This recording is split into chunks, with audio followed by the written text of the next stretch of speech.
Hello मेरे प्यारे बच्चों, सभी को जोहार। आज आज मैं जो झारखंड का ऑफिशियल मॉडल सेट निकला है क्लास 9 के लिए, उसको लेकर उपस्थित हुए हैं। ठीक है। और इसमें 40 क्वेश्चन आपको देखने को मिलेगा। 40 क्वेश्चन का फुल एक्सप्लेनेशन मिलेगा आपको। आप लोग क्लास में बने रहिएगा। और ये जो आपका सब्जेक्ट है वो है साइंस है। हमने साइंस का आज डिस्कस कराने वाले हैं, तो सब लोग साथ में बने रहिएगा और बारीकी से इसको समझेंगे। ये आपके एग्जाम के दृष्टिकोण से बहुत ही महत्वपूर्ण सवाल है। ठीक है।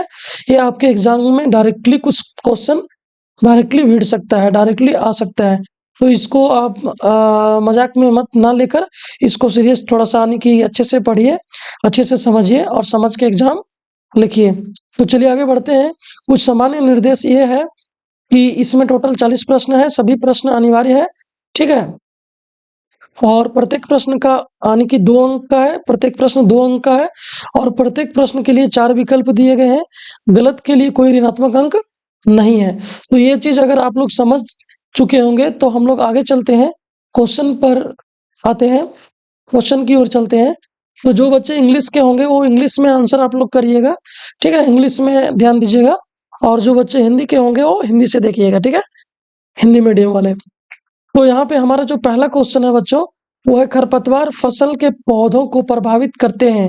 तो खरपतवार जो है फसल के पौधों को किस प्रकार प्रभावित करते हैं वो हमें बताना है। ठीक है, वो हमें क्या करना है, बताना है। तो देखो क्या करते हैं, पौधों को बढ़ने बढ़ने से पहले ही मार देते हैं, पौधों को बढ़ने के लिए हावी कर देते हैं, फसलों के विभिन्न संसाधनों के लिए प्रतिस्पर्धा करते हैं, जिससे पोषक तत्वों की कम उपलब्धता होती है।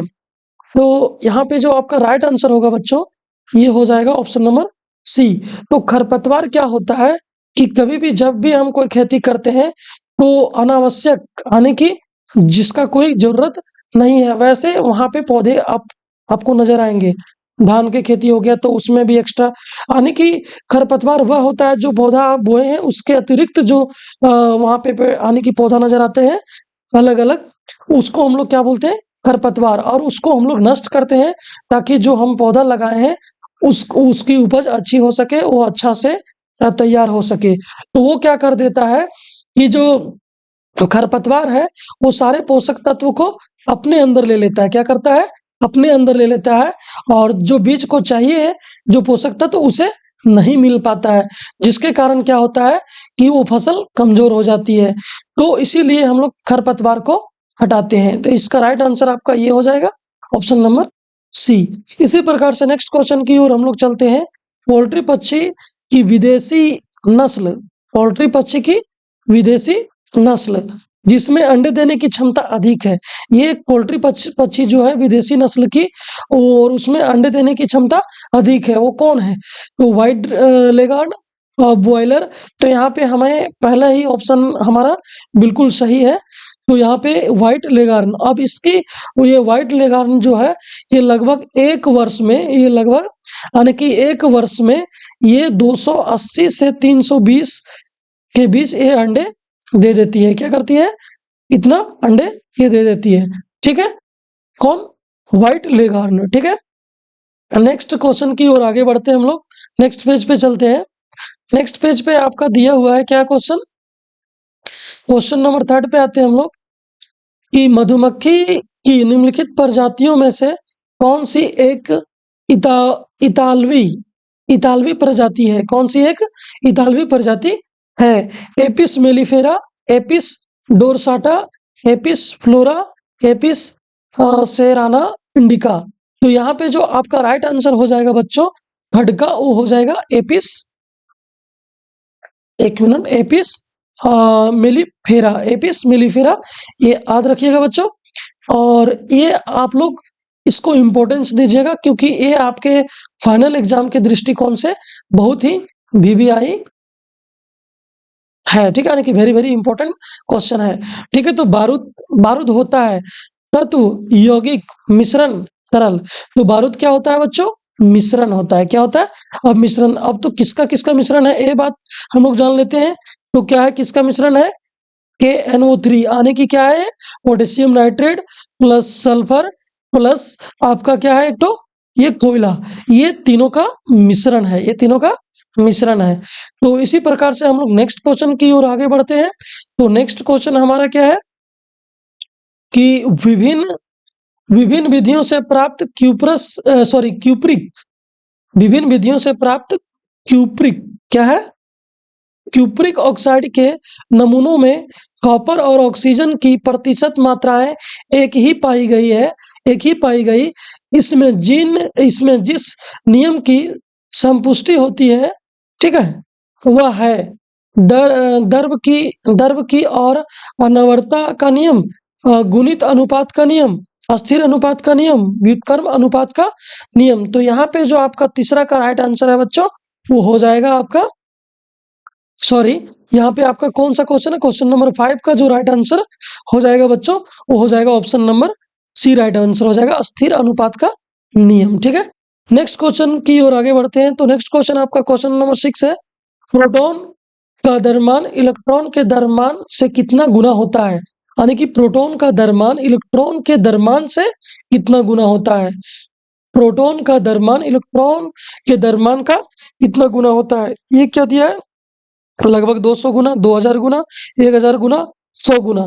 तो प्यारे बच्चों यहाँ पे एक भी ऑप्शन जो है वो यहाँ पे सही नहीं है, क्योंकि इसका जो यानी कि जो प्रोटॉन होता है वो, यानी कि प्रोटॉन का जो द्रव्यमान होता है इलेक्ट्रॉन के द्रव्यमान का लगभग, यानी कि वो होता है कितना, क्या बोलते हैं, 1836 गुना होता है, 1836 गुना। लेकिन अगर इसके अप्रोक्स में देखें कि जो आंसर दिया हुआ है हमारा वो 2000 गुना है, तो हम इसे लगा सकते हैं। ठीक है, नेक्स्ट क्वेश्चन की ओर आगे बढ़ते हैं बच्चों। नेक्स्ट क्वेश्चन है हमारा, ये दिए गए दूरी समय ग्राफ में चाल, दिए गए दूरी समय ग्राफ में चाल का मान क्या होगा। ठीक है, तो चाल का मान क्या होगा, तो हम लोग थोड़ा सा इसे जूम कर लेते हैं फिगर को। ठीक है, जूम करके समझ लेते हैं क्या है। ठीक है, तो यहाँ पे क्या दिया हुआ है, दूरी दिया हुआ है, यहाँ पे समय दिया हुआ है। तो एक चीज आप लोग जानते होंगे बच्चों कि चाल बराबर क्या होता है, चाल बराबर क्या होता है, चाल बराबर आपका क्या हो जाता है, दूरी बटे समय, चाल बराबर दूरी बटे समय। तो यहाँ पे देखिए इधर जो दिया हुआ है, यहाँ पे ये आपका दूरी है, ये समय है। तो किसी को भी हम लेकर चेक करते हैं, तो जैसे मान लिया जाए ये थर्ड नंबर पे क्या दिया, 24 दिया डिस्टेंस, और इसका जो समय दिया हुआ है वो कितना, 3, वो कितना आ रहा है, 8 आ जा रहा है। नेक्स्ट कोई और देख लेते हैं, जैसे कि 32 लेते हैं, 32 है, और इसके जगह पे ये टाइम जो दिया हुआ है वो कितना है, 4 है। तो इसको भी हम अगर भाग देते हैं तो 8 आता है। तो इसका जो राइट आंसर हो जाएगा मेरे प्यारे बच्चों, वो हो जाएगा आपका, यहाँ पे जो आपका राइट आंसर हो जाएगा वो हो जाएगा कितना, 8 हो जाएगा, कितना हो जाएगा, 8। तो हम 8 को लॉक करेंगे। ठीक है, 8 मीटर यानी 8 मीटर पर सेकेंड। नेक्स्ट क्वेश्चन की ओर आगे चलते हैं हम लोग। अगला क्वेश्चन मेरा क्या है,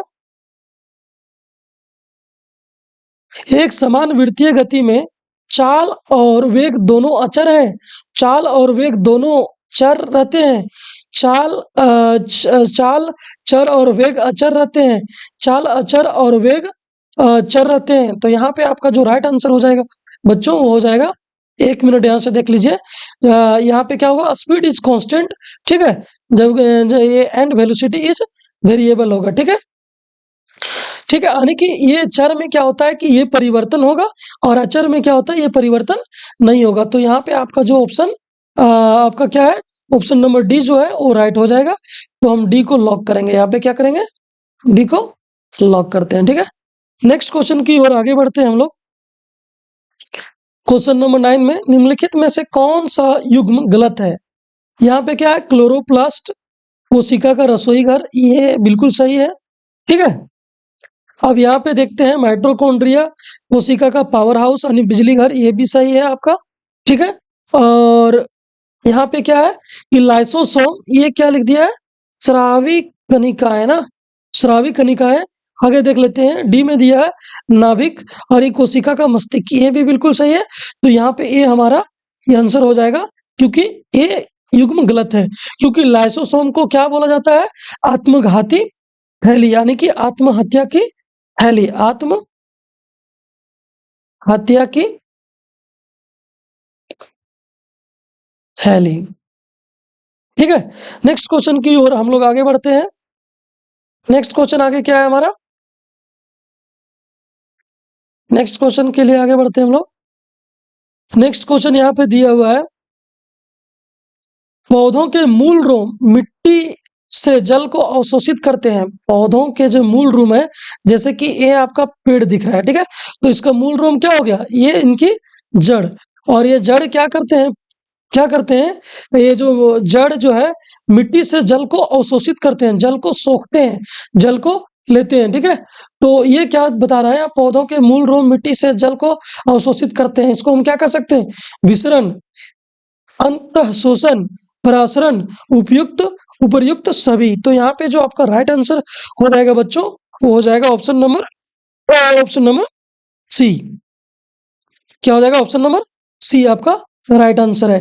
तो इसमें क्या होता है कि ये जो मूल रोम होता है, यानी कि ये जो जड़ें होती है, वो क्या करती है, मिट्टी से जल को अवशोषित करते सोखती है और पूरे भागों तक पहुंचाने का कार्य करती है। ठीक है, नेक्स्ट क्वेश्चन की ओर आगे बढ़ते हैं हम लोग। तो नेक्स्ट क्वेश्चन हमारा क्या है, इनमें से कौन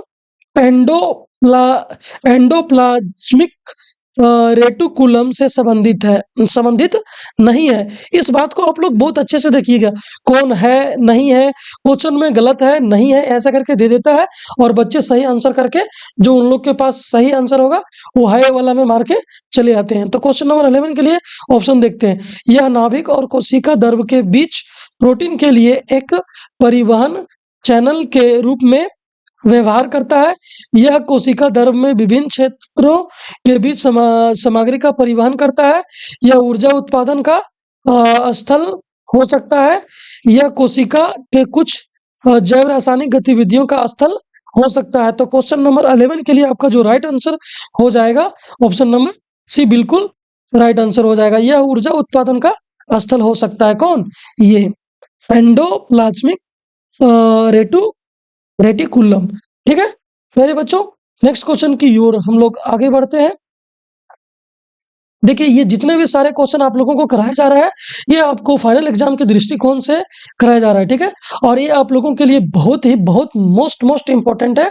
इसे आप लोग मजाक में बिल्कुल ना लें, और इसकी तैयारी अच्छे से करके ही एग्जाम देने जाए। आप लोग का एग्जाम काफी यानी बहुत ही नजदीक है, 29 और 30 को आप लोगों का एग्जाम है, जिसमें आप लोग जाइए अच्छा से एकदम तैयारी करके जाइए और गर्दा उड़ा के आइए। ठीक है, नेक्स्ट क्वेश्चन की ओर हम लोग आगे चलते हैं। ठीक है, परमाणु के नाभिक की खोज किसने की थी। तो हम लोग क्या जानते हैं कि परमाणु के जो नाभिक का जो खोज है वो किसने किया था, तो रदरफोर्ड, किसने किया था, रदरफोर्ड। ठीक है, नेक्स्ट क्वेश्चन की ओर आगे बढ़ते हैं हम लोग। ठीक है, नेक्स्ट क्वेश्चन की ओर आगे बढ़ते हैं। वैसे तत्व जिनकी परमाणु संख्या समान, परंतु ये इंपॉर्टेंट है, देखिए यहाँ पे क्या है, जिनकी परमाणु संख्या समान दिया हुआ है और परमाणु द्रव्यमान भिन्न भिन्न हो। परमाणु संख्या समान परंतु परमाणु द्रव्यमान भिन्न भिन्न हो, तो ये हो जाएगा आपका, क्या हो जाएगा, समस्थानिक हो जाएगा। क्या हो जाएगा बच्चों, समस्थानिक। और इसी का जो ऑपोजिट है, इसी का ऑपोजिट में आता है आपका, इसी का ऑपोजिट में क्या आता है बच्चों, कि अगर परमाणु संख्या भिन्न भिन्न होगा और परमाणु द्रव्यमान समान होगा, तो आपका किस में चला जाएगा, संभारिक में चला जाएगा। किस में चला जाएगा, संभारिक में। तो हम लोग नेक्स्ट क्वेश्चन की ओर आगे बढ़ते हैं। ठीक है, तो नेक्स्ट क्वेश्चन हमारा क्या है, नेक्स्ट क्वेश्चन है हमारा,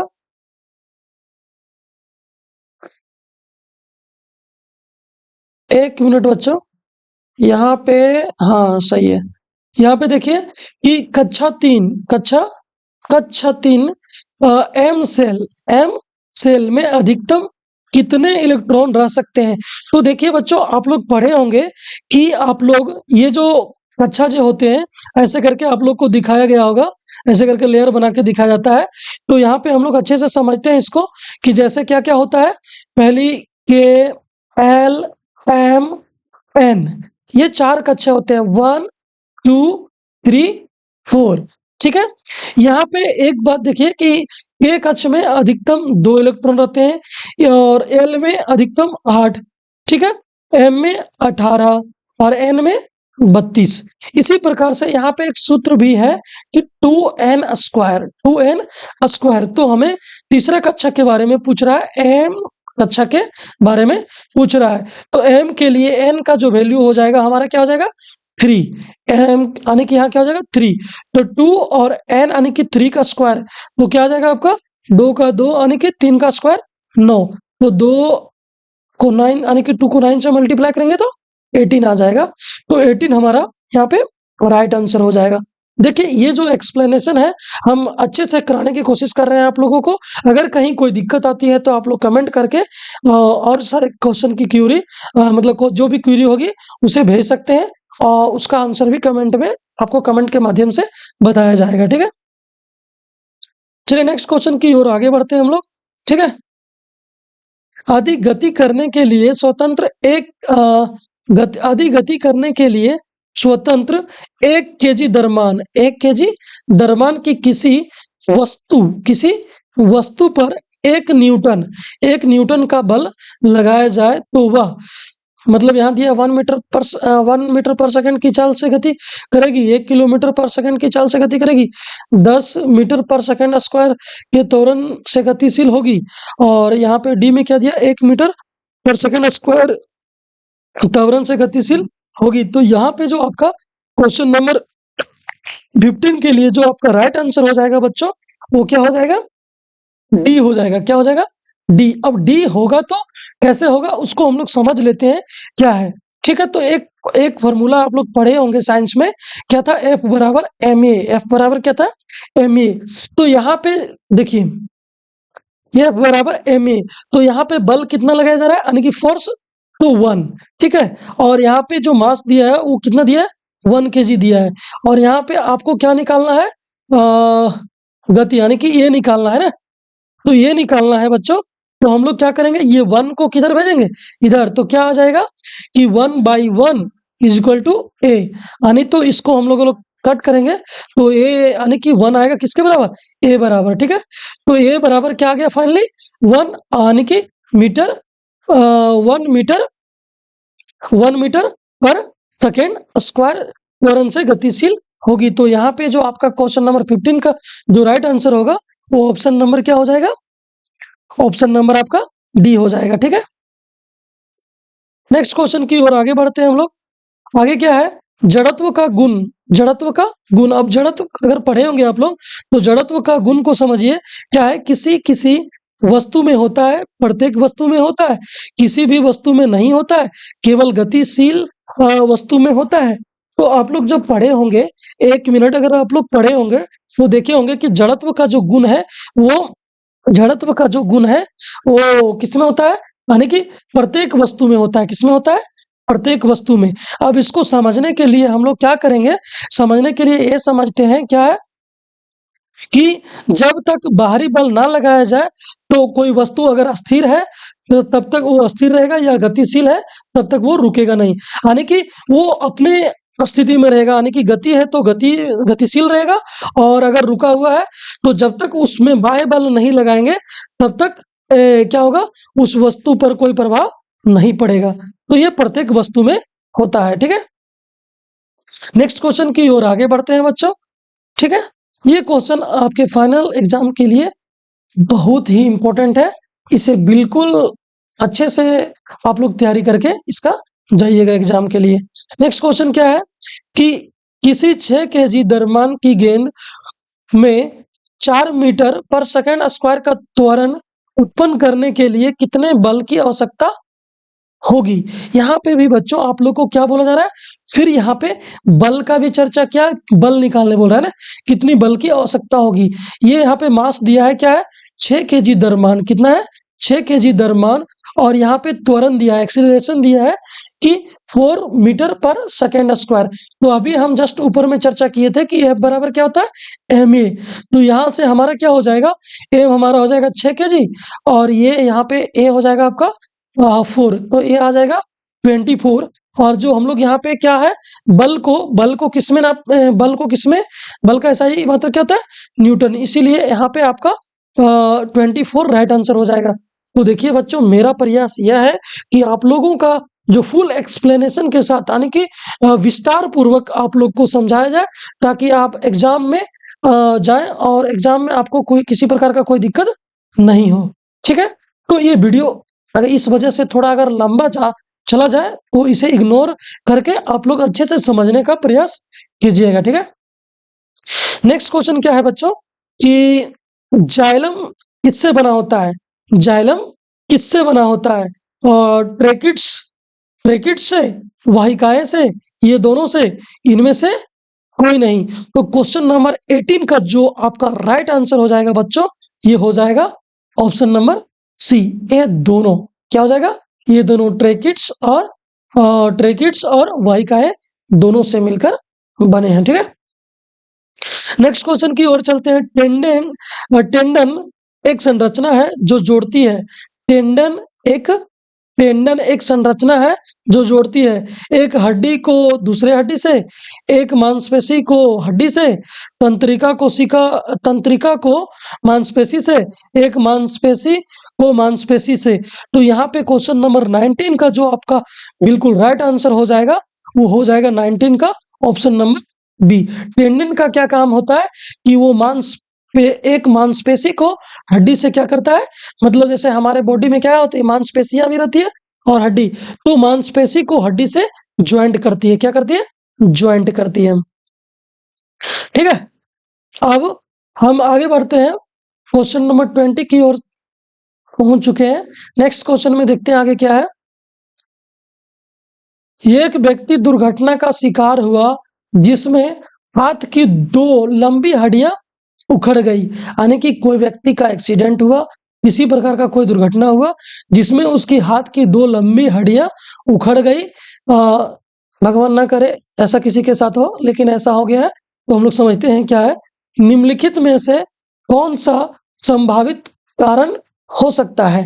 तो देखिए, टेंडन टूटना, कंकाल मांसपेशी ऊतक का टूटना, लिगामेंट का टूटना, और एरियोलर ऊतक टूटना।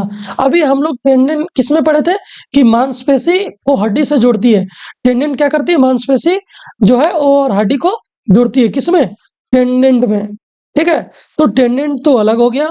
अब यहाँ पे एक और होता है लिगामेंट, क्या होता है, लिगामेंट, इसका राइट आंसर आपका होगा लिगामेंट। तो लिगामेंट का क्या काम होता है कि लिगामेंट का आपका जो काम होता है, यहाँ पे देखते हैं हम लोग, लिगामेंट का क्या काम होता है कि वह जो हड्डी से हड्डी अलग हुआ है, तो हड्डी से हड्डी जो अलग होता है या जुड़ता है, तो वो किसके कारण होता है, ये लिगामेंट, किसमें, लिगामेंट। ठीक है, तो नेक्स्ट क्वेश्चन की ओर आगे बढ़ते हैं हम लोग। किसी तत्व के परमाणु के नाभिक की द्रव्यमान संख्या 23 है, यानी कि 23 है, और उसमें 12 न्यूट्रॉन है, तत्व की परमाणु संख्या क्या होगी। क्या बोला, किसी तत्व के परमाणु के नाभिक की द्रव्यमान संख्या कितनी है, 23, और उसमें 12 न्यूट्रॉन है, तत्व की परमाणु संख्या क्या होगी। हम लोग आगे बढ़ते हैं, देखते हैं क्या होगी। तो क्या होना चाहिए बच्चों, यहाँ पे आपका, यहाँ पे समझिए एक बात, क्या समझना है आप लोग को हम बता देते हैं। यहाँ पे एक फॉर्मूला है, यहाँ पे जो है ना ऑप्शन के कारण थोड़ा सा गड़बड़ी हो रहा है, इधर आते हैं हम लोग, यहाँ पे समझ लेते हैं हम लोग यहीं पे इंग्लिश में। तो यहाँ पे एक फॉर्मूला है बच्चों, क्या है, ए बराबर क्या है, यहाँ पे ए बराबर n प्लस पी, या तो p प्लस n दोनों लिख सकते हैं। यहाँ ए आपका क्या है, द्रव्यमान संख्या है, n क्या है, न्यूट्रॉन है, और p क्या है, प्रोटॉन है। तो यहाँ पे हम इसी के आधार पे यहाँ पे इसको बनाएंगे। तो यहाँ जो द्रव्यमान दिया है, द्रव्यमान संख्या कितना दिया है, 23, और आपका जो न्यूट्रॉन जो दिया है, न्यूट्रॉन कितना दिया है, 12, और ये प्रोटॉन मालूम नहीं है। तो यहाँ से हम आगे निकाल सकते हैं कि 23 और ये जो 12 है, अगर ये बराबर के दूसरे साइड जाता है तो ये माइनस में 12 हो जाएगा, इज इक्वल टू पी। तो नेक्स्ट यहाँ क्या हो जाएगा कि अगर 23 में अगर 12 को घटाएंगे तो कितना आएगा, 11 आएगा। और एक चीज और आप लोगों को बता देना चाहते हैं कि यहाँ पे क्या है कि जो ये प्रोटॉन हो गया, ये प्रोटॉन की संख्या और यहाँ क्या पूछा, परमाणु संख्या, ये क्या होती है, सेम होती है। तो यहाँ पे आपका जो राइट आंसर हो जाएगा वो 11 के साथ जाएगा। ठीक है, नेक्स्ट क्वेश्चन की ओर आगे बढ़ते हैं। 300 के यानी कि 300 केल्विन को सेंटीग्रेड सेंटीग्रेड या डिग्री सेल्सियस सेंटीग्रेड या डिग्री सेल्सियस सेंटीग्रेड या डिग्री सेल्सियस एक ही है। ठीक है, में बदलने पर मान होगा। तो आप एक चीज बताइए कि केल्विन केल्विन से हम लोग किस में जा रहे हैं, डिग्री सेल्सियस में। यानी कि देखिए पहले आता है बड़ा है, सी क्या है, छोटा है, जगह स्थान के अकॉर्डिंग। तो इधर जाने से यानी कि ये कम है। तो यहाँ से हम लोग केल्विन से डिग्री सेल्सियस में जाने के लिए या सेंटीग्रेड में जाने के लिए हम लोग को माइनस करना होता है 273। अब इसको माइनस करके देखते हैं हम लोग का क्या आएगा। तो 300 माइनस 273, तो आप लोग का जो आएगा माइनस करने के बाद वो आएगा 27। तो 27 डिग्री हो जाएगा, 27 डिग्री। तो यहाँ पे आपका जो आंसर हो जाएगा वो क्या हो जाएगा, 27 आपका राइट आंसर हो जाएगा। ठीक है, नेक्स्ट क्वेश्चन की ओर आगे बढ़ते हैं हम लोग। नेक्स्ट क्वेश्चन की ओर आगे बढ़ते हैं। नेक्स्ट क्वेश्चन क्या है हमारा, नेक्स्ट क्वेश्चन की ओर आगे बढ़ते हैं। 96 यानी कि 96 ग्राम कार्बन में मोलों की संख्या क्या होगी। 96 ग्राम कार्बन कितना है, 96 ग्राम कार्बन है, कितना ग्राम है, 96 ग्राम कार्बन में मोलों की संख्या कितनी होगी। तो यहाँ पे बच्चों एक बात और ध्यान से समझिएगा आप लोग, 23 में ये जो मोलों की संख्या जो होता है ना, मोलों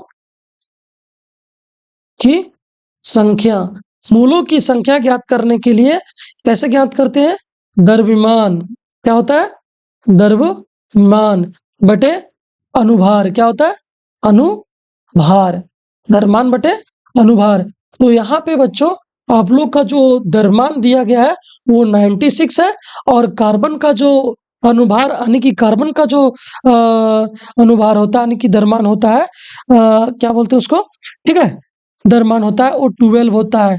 ठीक है, तो इसको हम लोग भाग देंगे तो कितना आएगा, 12 96 8। तो यहाँ पे जो आपका राइट आंसर है बच्चों वो 8 हो जाएगा। ठीक है, नेक्स्ट क्वेश्चन की ओर आगे बढ़ते हैं। क्या है, दो कणों के बीच गुरुत्वाकर्षण बल होता है, उनके बीच की दूरी क्या होता है, दो कणों के बीच गुरुत्वाकर्षण बल है, दो कणों के बीच क्या है, गुरुत्वाकर्षण बल है, कौन बल है, गुरुत्वाकर्षण बल है। उनके बीच की दूरी क्या होगी, समानुपाती, वर्ग के अनुपाती, वर्ग के समानुपाती, वर्ग के व्युत्क्रमानुपाती और व्युत्क्रमानुपाती। तो यहाँ पे हम इसको समझ लेते हैं कि यहाँ पे क्या है। तो यहाँ पे देख लेते हैं, यहाँ पे एक फॉर्मूला है बच्चों जो कि हाँ आप लोग को हम बता देते हैं क्या फॉर्मूला है। F is equal to G m1 into m2, ये इंटू है बच्चों, ठीक है, m1 इंटू m2 बटे r स्क्वायर। ठीक है, तो यहाँ पे हम लोग एक चीज समझते हैं कि समझिए बढ़िया से कि ये क्या है, यहाँ क्या बोलो, दूरी, इसको हम लोग क्या बोलते हैं, डिस्टेंस, यानी कि इसको दूरी बोलते हैं। r जो यहाँ दिया है वो क्या है, दूरी है। ठीक है, तो अब ये जो दूरी जो देखिए ये क्या है, ये इससे तुलना कीजिए, बल से और इसमें तुलना कीजिए, तो क्या है, इसके वर्ग के क्या है, व्युत्क्रमानुपाती है। ठीक है, वर्ग के व्युत्क्रमानुपाती, यानी कि यहाँ पे आपका जो राइट आंसर हो जाएगा ऑप्शन नंबर टी हो जाएगा। नेक्स्ट क्वेश्चन की ओर आगे चलते हैं हम लोग। नेक्स्ट क्वेश्चन क्या है हमारा, नेक्स्ट क्वेश्चन है, यदि कोई अंतरिक्ष यान पृथ्वी के केंद्र से पृथ्वी की त्रिज्या की दोगुनी दूरी पर है तो उसका गुरुत्वीय त्वरण क्या होगा। एक बात यहाँ आप लोग अच्छे से समझिए, जो यहाँ पे आपका 25 है, एक बात को आप समझिए। ठीक है, यहाँ क्या बोला, यदि कोई अंतरिक्ष यान पृथ्वी के केंद्र से, मान लिया जाए ये क्या है, पृथ्वी है, ये क्या है आपका, पृथ्वी है। ठीक है, यहाँ पे ये पृथ्वी का हम लोग केंद्र मान लेते हैं। ठीक है, और यहाँ पे जो इसका जो मास ऑफ अर्थ ले लिए एमी। अब यहाँ पे हम देखते हैं कि इसकी जो रेडियस है, इसकी जो रेडियस है यानी ये कितना है, आर है, ये कितना है, आर है। ठीक है, अब ये यहाँ पे क्या दिया है, ठीक है, यहाँ पे क्या है, आर है। तो मान लिया जाए यहाँ भी कोई ऑब्जेक्ट है, ठीक है। अब क्या होता है कि इसको हम लोग क्या करेंगे, इस त्रिज्या को, यहाँ आर था और यहाँ आर ये सेम होता है, इसको डबल कर देंगे। क्या कर देंगे, डबल। तो आर यहाँ और आर यहाँ, यानी कितना हो गया, 2r हो गया, यानी डबल हो गया। ठीक है, अब इसको हम लोग समझते हैं थोड़ा सा, इसमें टाइम दीजिएगा तब आप लोग को हम क्लियर से समझा सकते हैं। यानी कि ये ऑब्जेक्ट अब क्या हो गया, वो डबल दूरी पे चला गया। ठीक है, तो यहाँ पे बच्चों एक और फॉर्मूला होता है आपका, g इज इक्वल टू क्या होता है, g is equal to G G G is equal to G M बटे एम बटे आर स्क्वायर। अब एक बात यहाँ से आप समझिएगा कि यहाँ पे जो ये जो छोटा जी है, ये जो जी है, ये आपका गुरुत्वीय त्वरण है। ठीक है, ये क्या है, गुरुत्वीय त्वरण है। और ये बड़ा जी क्या है, नियतांक है, यानी कि ये कांस्टेंट है, नियतांक है। और एम जो है आपका, यहाँ पे क्या है, पिंड का द्रव्यमान है। ये क्या है, पिंड का द्रव्यमान है। और आर आपका क्या होता है, डिस्टेंस होता है, दूरी होता है। ठीक है, तो यहाँ तक आप लोग समझ गए। तो ये देखो, ये फिर से थोड़ा सा, यदि कोई अंतरिक्ष यान पृथ्वी के केंद्र से पृथ्वी की त्रिज्या की दुगुनी दूरी पर हो तो उसका गुरुत्वीय त्वरण क्या होगा। ठीक है, तो हम लोग अभी देखिए ये क्या है, एक बार क्या है पृथ्वी पर था, एक बार पृथ्वी से दूर है। यानी कि हमको पूछा कहाँ पे है, पृथ्वी की त्रिज्या की दोगुनी, तो उसका गुरुत्वीय त्वरण क्या होगा पृथ्वी के केंद्र से। तो पृथ्वी के केंद्र यानी कि सतह से हम लोग सतह पर, यानी सतह के लिए निकालेंगे। तो सतह पर क्या हो जाएगा, सतह के लिए ये आपका हो जाएगा g equal to G M E, यानी कि मास ऑफ अर्थ बटे आर स्क्वायर। तो यहां से हम लोग क्या करेंगे मेरे प्यारे बच्चों, यहाँ पे जो आपका इसका जो वैल्यू, यानी कि इस g का जो वैल्यू होगा, ये पूरा ये क्या है, ये यहां से यहां तक आप लोग समझिएगा कि 1 मिनट, ये यहाँ पे जो आपका g का जो वैल्यू दिया है, जी एम ई बटे आर। हाँ, अब 1 मिनट और समझ लीजिएगा कि यहाँ पे जो दिया था जी एम ई बटे आर स्क्वायर, लेकिन जब हम ये पृथ्वी से इसको, इस त्रिज्या को दोगुना करेंगे तो ये आर किस में बदल जाएगा, 2r में बदल जाएगा। किस में बदल जाएगा, 2r में।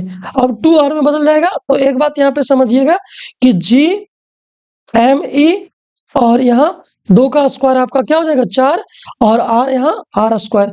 अब बच्चों एक बात आप लोग समझ सकते हैं कि इतना का जो वैल्यू, यानी कि इसका वैल्यू, किसका वैल्यू, ये इसका वैल्यू कितना होता है, 9.8। तो यहाँ पे हम लोग क्या करेंगे, सिंपली 9.8 को 4 से डिवाइड करेंगे, तो आपका जो आंसर है वो 2.45 मीटर पर सेकेंड स्क्वायर आ जाएगा। ये थोड़ा सा लंबा समय ले लिया, लेकिन बच्चों आप लोग इसको अच्छा से समझिएगा, और आप ही को समझाने के लिए हमें इतना समय दिए, और इसलिए वीडियो अगर लंबा बनता है तो आप लोग कोऑपरेट कीजिएगा और ये अच्छे तरीके से समझने का प्रयास कीजिएगा। नेक्स्ट क्या है, किसी पदार्थ का अपेक्षित घनत्व बराबर है, किसी पदार्थ का अपेक्षित घनत्व बराबर है। तो यहाँ पे क्या होगा आपका, पदार्थ का घनत्व बाय ये क्या दिया है, परमाणिक द्रव्यमान। यहाँ पे पदार्थ का घनत्व यहाँ पे क्या दिया है, किसी दूसरे पदार्थ का घनत्व बाय पदार्थों का घनत्व बाय पारा का घनत्व, प्राथमिक सॉरी परमाणिक पदार्थ का घनत्व बाय पदार्थ का घनत्व। तो यहाँ पे जो आपका 26 का राइट आंसर जो हो जाएगा बच्चों, वो हो जाएगा ए। ठीक है, नेक्स्ट क्वेश्चन की ओर आगे बढ़ते हैं।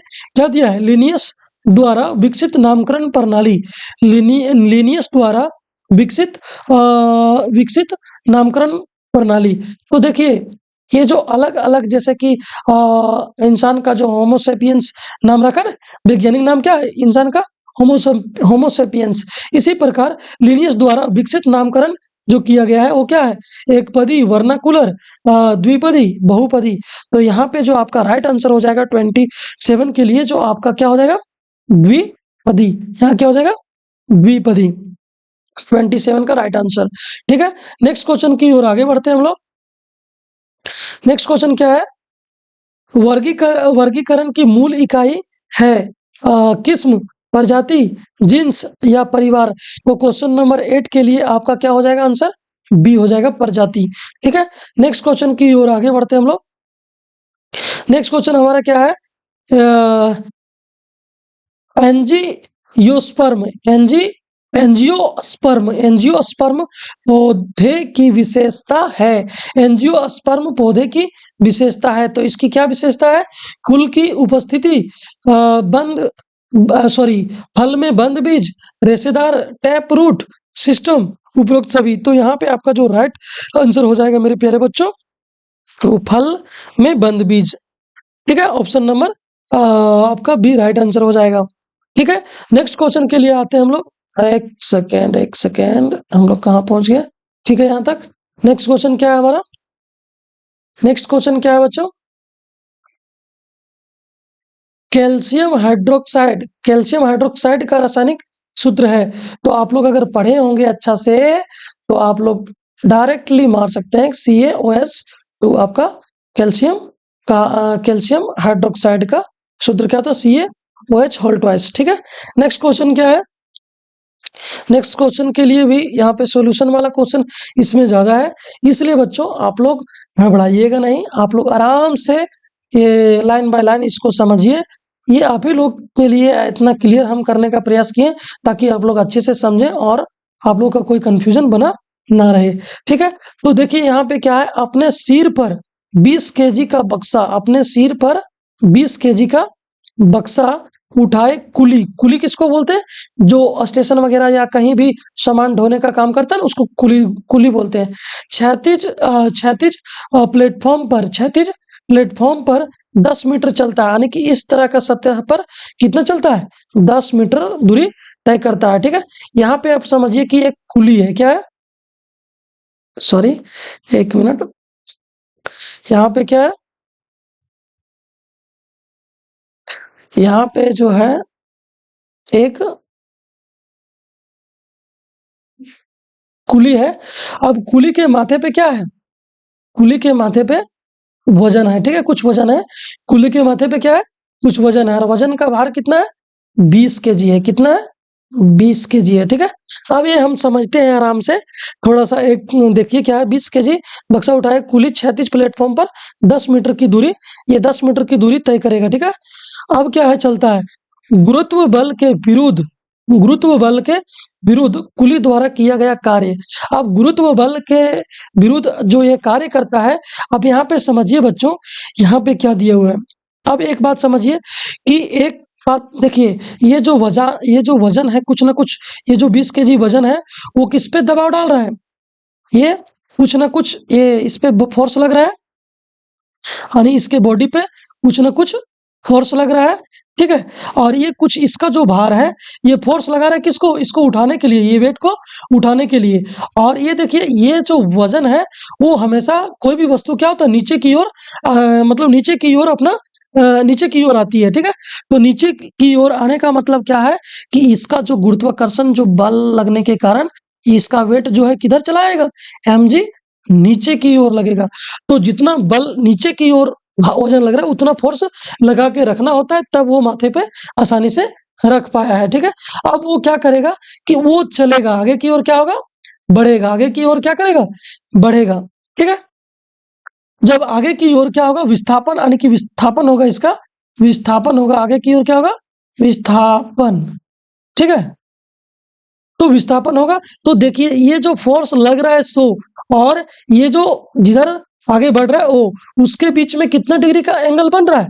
ये दोनों विस्थापन वाला जो ये क्षेत्र है 100, और ये फोर्स जो लग रहा है वो इसमें इसके यानी कि यहाँ पे 90 डिग्री का एंगल बन रहा है। कितना डिग्री का? 90 डिग्री का एंगल बन रहा है, और 90 डिग्री का एंगल बनता है बच्चों। तो अब हम लोग इसको सॉल्व करके देखते हैं। यहाँ पे एक फॉर्मूला होता है W बराबर F S cos theta, F S cos theta. अब एफ क्या है बच्चों?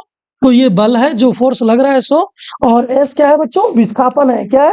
विस्थापन है। तो यहाँ पे हम लोग समझते हैं कि एफ, अभी यहाँ कुछ लिखने का जरूरत भी नहीं, एफ एस, और ये कॉस 90 डिग्री क्या है? कॉस थीटा कितना है? 90 डिग्री। और कॉस थीटा यानी कि कॉस 90 डिग्री का जो वैल्यू होता है वो 0 होता है। अगर ये 0 है और हम ये सारे को 0 से अगर मल्टीप्लाई करेंगे तो फाइनली जो आंसर आने वाला है वो क्या आएगा? 0। तो यहाँ पे जो आपका राइट आंसर होगा बच्चों वो क्या होगा? 0, यानी कि 0। नेक्स्ट क्वेश्चन की ओर हम लोग आगे बढ़ते हैं। नेक्स्ट क्वेश्चन है हमारा 32। 1 kg की वस्तु की गतिज ऊर्जा 1 जूल है। 1 kg की वस्तु की गतिज ऊर्जा जो है कितना है?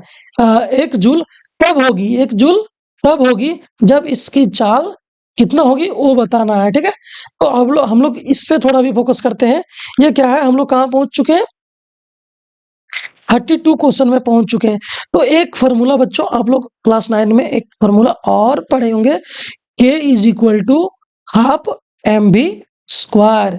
K is equal to half mv square, 1/2 mv square. तो यहाँ पे देखिएगा बच्चों, ये जो है आपका यानी कि काइनेटिक एनर्जी है। यहाँ पे एक बात समझिए कि जो ये एनर्जी है यानी कि यहाँ पे एक एनर्जी है, कितना लगा रहा है? 1 लगा रहा है। कितना लगा रहा है? 1। और यहाँ क्या है? 1/2। और इसी प्रकार से m क्या है? यानी कि मास, यानी कि जो भार है वो कितना है? द्रव्यमान यहाँ पे कितना है? 1 है। और v स्क्वायर को v स्क्वायर हम मान लेते हैं, ठीक है। तो अब देखिए 1 को 1 से गुना करेंगे 1 ही रहेगा, और ये 2 जो डिवाइड में है उधर जाएगा तो चला जाएगा किस में? मल्टीप्लाई में। तो नेक्स्ट हम इधर आगे बढ़ते हैं। तो 1 × 2 हो जाएगा, 1 × 2, और ये 1 तो खत्म हो गया, बचा क्या इधर? v square. तो v स्क्वायर यानी कि यहाँ से हम लोग इसको इधर चेंज कर लेते हैं, ठीक है। ये कहीं भी इसको ऐसे करके लिख सकते हैं। तो v square is equal to कितना है? 2। तो यहाँ से क्या हो जाएगा कि v इज इक्वल टू √2। और √2 का जो वैल्यू होता है बच्चों, वो अप्रॉक्स में 1.44 होता है। तो 1.44 कहाँ दिख रहा है? तो 1.44 मीटर पर सेकेंड आंसर आपका बिल्कुल राइट है, ठीक है बच्चों। तो हमारा मकसद यही है कि बच्चों के पास कोई कंफ्यूजन ना रह जाए, इसलिए समय ज्यादा लग रहा है, लेकिन समझाने का प्रयास आपको पूरा है। आप लोग ये सोच के मत भागिएगा कि समय ज्यादा लग रहा है तो इसे छोड़ के निकल दें। आप ही लोगों का कंसेप्ट क्लियर होगा, ठीक है। नेक्स्ट क्वेश्चन की ओर आते हैं हम लोग। क्या है? यदि 2500 जूल 2500 जूल कार्य करने के लिए किसी मशीन को 5 सेकंड लगता है, यानी कि इतना कार्य है और इतना कार्य करने के लिए क्या लगता है? 5 सेकंड का समय लगता है। तो इसकी शक्ति को हम लोग क्या बोलते हैं? P। और P यहाँ P बराबर एक फॉर्मूला होता है बच्चों। P बराबर आपका फॉर्मूला क्या होता है? W/T, यानी कि W work done by time, यानी कि जो काम किया वो बटे समय, ठीक है। तो यहाँ पे क्या है, आप देखिए कितना कार्य किए हैं? 2500 जूल, और ये क्या है? 5 सेकंड में किए। तो इसको अगर हम लोग काटेंगे तो कितना बार में कट रहा है? 500 में। यहाँ आ चुका है हमारा 500। लेकिन बच्चों यहाँ से अगर 500, तो मेरा किसी में भी आंसर नहीं मिल रहा है। अगर 500 हमारा कहीं नहीं, लेकिन अब देखते हैं बच्चों, अब जो इसका जो है शक्ति, अभी हम लोग एक चीज और याद करेंगे कि शक्ति का जो एसआई मात्रक होता है वाट होता है। क्योंकि शक्ति कपूर, आप लोग पहले देखे होंगे शक्ति कपूर का मूवी, उस सबका क्या लगाता है? वाट लगाता है। तो वाट लगाता है कौन? जिसके पास शक्ति होता है। जिसके पास क्या होता है? शक्ति होता है, वो दूसरों का क्या करता है? वाट लगाता है। तो शक्ति का एसआई मात्रक जो होता है वाट होता है।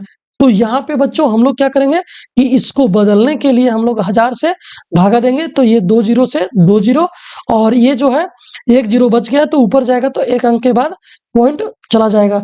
यहाँ पे 0.5 किलोवाट। तो 0.5 किलोवाट कहाँ दिया बच्चों? ऑप्शन नंबर डी, जो कि आपका परम सत्य आंसर है। नेक्स्ट क्वेश्चन की ओर आगे हम लोग बढ़ते हैं बच्चों। नेक्स्ट क्वेश्चन क्या है? निम्नलिखित में से कौन सा कालाजार का कारण बनता है? क्या है? निम्नलिखित में से कौन सा कालाजार का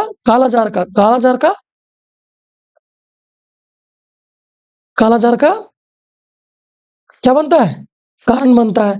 तो यहाँ से हम लोग देखेंगे क्या है, यहाँ से हम लोग रेड पे चल रहे हैं, रेडे रहो ना, ठीक है। तो हम लोग यहाँ देखते हैं क्या होगा। इसका राइट आंसर जो आपका हो जाएगा बच्चों, वो हो जाएगा क्या दिया है? ट्रिपेनोसोम बैक्टीरिया एस्केरिस लिस्मेनिया। तो यहाँ जो आपका राइट आंसर हो जाएगा बच्चों, वो ऑप्शन नंबर डी हो जाएगा। नेक्स्ट क्वेश्चन की ओर आगे बढ़ते हैं बच्चों। नेक्स्ट क्वेश्चन जो हमारा है वो क्या है? नेक्स्ट क्वेश्चन क्या है? एक संक्रामक रोग किसके कारण होता है? एक संक्रामक रोग किसके कारण होता है? ऑप्शन नंबर ए क्या है? च्या चयापचय विकार एलर्जी, चयापचय विकार एलर्जी, रोगजनक और हार्मोनल संतुलन। तो यहाँ पे 35 का जो राइट आंसर हो जाएगा बच्चों, वो हो जाएगा रोगजनक। ठीक है, जो रोग से ग्रसित रहते हैं उसी को हम लोग बोलते हैं रोगजनक। ठीक है, नेक्स्ट क्या है कि एक स्टेथोस्कोप में हृदय के धड़कन की ध्वनि स्टेथोस्कोप नली में गमन करती है। तो देखिए ये जो है आप लोग ऐसे करके एक डॉक्टर का देखे होंगे, ऐसे करके जो पकड़ने ऐसे करके वायर होता है और यहाँ से 2 गो अपने कान में लगाने के लिए कुछ यंत्र होता है जो कि डॉक्टर के पास होता है, वो अपने कान में लगाता है और ये धड़कन को देखता है। इसको हम लोग क्या बोलते हैं? आला बोलते हैं ना, ऐसे करके ऐसे अपना भाषा में आला बोलते हैं। इसको हम लोग क्या बोलते हैं विज्ञान के भाषा में? स्टेथोस्कोप। ये देखो यहाँ क्या बोला है कि एक स्टेथोस्कोप में हृदय के धड़कन की ध्वनि स्टेथोस्कोप नली में गमन करती है। तो इस नली में क्या गमन करती है? तो इस नली में क्या गमन करती है इसको हम देखते हैं। क्या है? 1 मिनट, ऑप्शन एक वही था। एक क्या है? सोनिक बूम जैसा। दूसरा क्या है? एक सरल रेखा में नली में बारंबार परावर्तन द्वारा नली में मुड़ जाने के कारण। तो यहाँ जो आंसर होगा बच्चों आपका 36 का जो राइट आंसर हो जाएगा, यहाँ पे क्या होगा? ये जो हमें धड़कन का जो पता चल पाता है वो नली में बारंबार परावर्तन होता है, जिसके बाद ये यहाँ धड़कता है, वहां पे ये चीज हमें पता चलता है। ठीक है, अप डाउन करके होता है ना। नेक्स्ट क्वेश्चन की ओर हम लोग थोड़ा सा आगे बढ़ते हैं। नेक्स्ट क्वेश्चन क्या है हमारा? नेक्स्ट क्वेश्चन है हमारा, स्पष्ट प्रतिध्वनि सुनाई पड़ने के लिए ध्वनि का परावर्तन करने वाली सतह से श्रोता को कम से कम कितनी दूर होना चाहिए? तो देखिए यहाँ पे जो आपका राइट आंसर है बच्चों वो है 17.2 मीटर, यानी कि स्पष्ट प्रतिध्वनि सुनाई पड़ने के लिए हमें परावर्तन सतह से कम कितनी दूरी पे रहना चाहिए?